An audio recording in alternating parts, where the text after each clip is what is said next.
যে আমাদেরকে গুলি করার আগ পর্যন্ত কোনো কিছুতে আমাদের গায়ে লাগে না।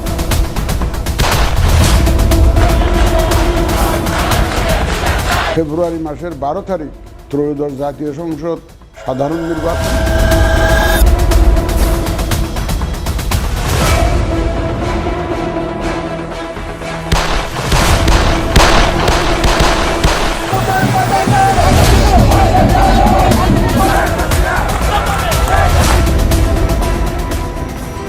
আগামী 12 ফেব্রুয়ারি ত্রয়োদশ জাতীয় সংসদ নির্বাচন আয়োজনে যখন সর্বাত্মক প্রস্তুতি নিচ্ছে নির্বাচন কমিশন, ঠিক সে সময়ে ঢাকার কাছে ভোট বানচালের চক্রান্ত উঠে এসেছে প্রতিদিনের বাংলাদেশের অনুসন্ধানে। এ চক্রান্তের নেপথ্যে নারায়ণগঞ্জের রূপগঞ্জের আলোচিত শীর্ষ সন্ত্রাসী ও যুবলীগ নেতা তারিকুল ইসলাম মোঘল। তার নেতৃত্বে নির্বাচন বানচালের ষড়যন্ত্র চলছে নারায়ণগঞ্জ 1 আসনে। এর অংশ হিসেবে আওয়ামী লীগ আমলে মোঘলের নিজ হাতে গড়া সশস্ত্র ক্যাডার বাহিনীকে নতুন করে প্রস্তুত করা হয়েছে। প্রতিদিনের বাংলাদেশের অনুসন্ধান অনুযায়ী পলাতক আওয়ামী লীগ নেতাদের নির্দেশে নারায়ণগঞ্জ 1 আসনে গুপ্ত হত্যার ছক করা হয়েছে। সে লক্ষ্যে 2.5 শতাধিক ক্যাডারের পাশাপাশি প্রস্তুত করা হয়েছে সক্রিয় অপরাধী সিন্ডিকেটকে।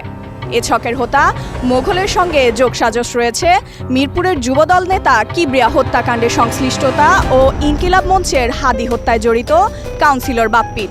সংশ্লিষ্ট একটি সূত্র প্রতিদিনের বাংলাদেশকে জানায়, মোঘলের বাহিনীতে থাকা 2.5 শতাধিক প্রশিক্ষিত সশস্ত্র ক্যাডার অতীতে তার নেতৃত্বে রাজনৈতিক দমন পীড়নের পাশাপাশি জমি দখল, জুয়া, ক্যাসিনো, মাদক ও দেহ ব্যবসায় সরাসরি জড়িত ছিলেন।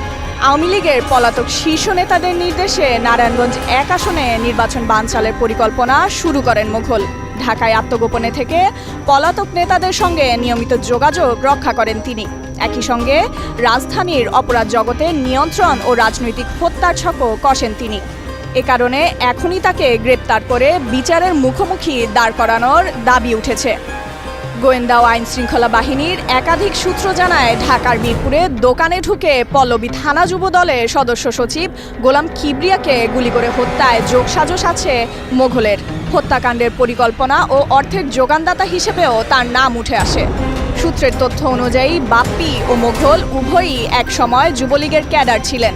তারা রূপগঞ্জ ও মিরপুরের অপরাধ জগৎ নিয়ন্ত্রণ করেন। বিনিময়ে যুবলীগ নেতাদের নিয়মিত মাসোহারা দিয়ে আসছেন। এমন বাস্তবতায় নির্বাচনের আগেই এই শীর্ষ সন্ত্রাসীর গ্রেপ্তারের দাবি তুলেছেন অনেকেই। সূত্রগুলোর ভাষ্য, রাজনৈতিক পট পরিবর্তনের পর বিদেশে পালিয়ে গেলেও কয়েক মাস আগে রূপগঞ্জে ফিরেন মোঘল।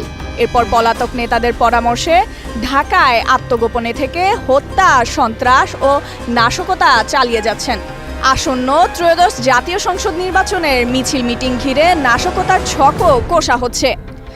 মোঘলের এসব কর্মকাণ্ডের নেপথ্যে পরামর্শ ও হুকুমদাতা হিসেবে আওয়ামী লীগের পলাতক নেতা জাহাঙ্গীর কবির নানক, ব্যারিস্টার ফজলে নূর তাপস সহ একাধিক প্রভাবশালী নেতার নাম উঠে এসেছে। আন্ডারওয়ার্ল্ডের একটি সূত্রের দাবি, গত বছরের শেষের দিকে রাজধানীর বিভিন্ন স্থানে ককটেল বিস্ফোরণ ও যানবাহনে আগুনের ঘটনায় শীর্ষ সন্ত্রাসী মোঘলের নাম আসার পরও ধরাছোঁয়ার বাহিরে থেকে গেছেন তিনি। অভিযোগ রয়েছে, স্থানীয় বিএনপির একটি পক্ষের সঙ্গে আঁতাত রয়েছে তার। এই পক্ষটিকে নিয়মিত অর্থ দিয়ে থাকেন এই মোঘল। অনুসন্ধানে বেরিয়ে আসে, মালয়েশিয়া ও শ্রীলঙ্কার বড় বড় ক্যাসিনোতে মোঘলের বিশেষ সমাদর রয়েছে। মিরপুরের কুখ্যাত জুয়ারি মনির ওরফে আমেরিকান মনির ও সোহেল খান তার ঘনিষ্ঠ সঙ্গী।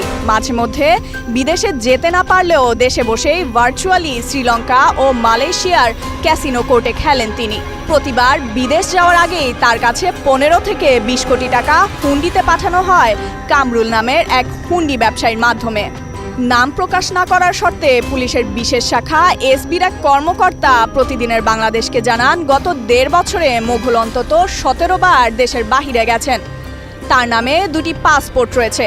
ইমিগ্রেশন পুলিশের রেকর্ড অনুযায়ী 2017 থেকে 2019 সালে তিনি শ্রীলঙ্কা, মালয়েশিয়া, সংযুক্ত আরব আমিরাতের দুবাই এবং থাইল্যান্ডে 50 বারেরও বেশি যাতায়াত করেন। গণমাধ্যমের হাতে আসা শ্রীলঙ্কার বেলিস ক্যাসিনোর টিকিট কপিতে দেখা যায়, 2018 সালের 29 মার্চ তারিকুল ইসলাম মোঘল ও মনির উদ্দিনের নামে বিজনেস ক্লাসের টিকিট ইস্যু করা হয়, যেখানে তাদের ক্যাসিনো মেম্বারশিপ নম্বরও উল্লেখ রয়েছে। সূত্রের দাবি অনুযায়ী দুবাইয়ে মোঘলের রয়েছে অন্তত 100 কোটি টাকার গাড়ি ও বাড়ি। বিনিয়োগকারী ক্যাটাগরিতে রেসিডেন্স কার্ড নেওয়ায় তিনি সেখানে ই-গেট দিয়ে নির্বিঘ্নে চলাচল করেন। সোনা চোরাচালানের সঙ্গেও তার সম্পৃক্ততার অভিযোগ উঠেছে।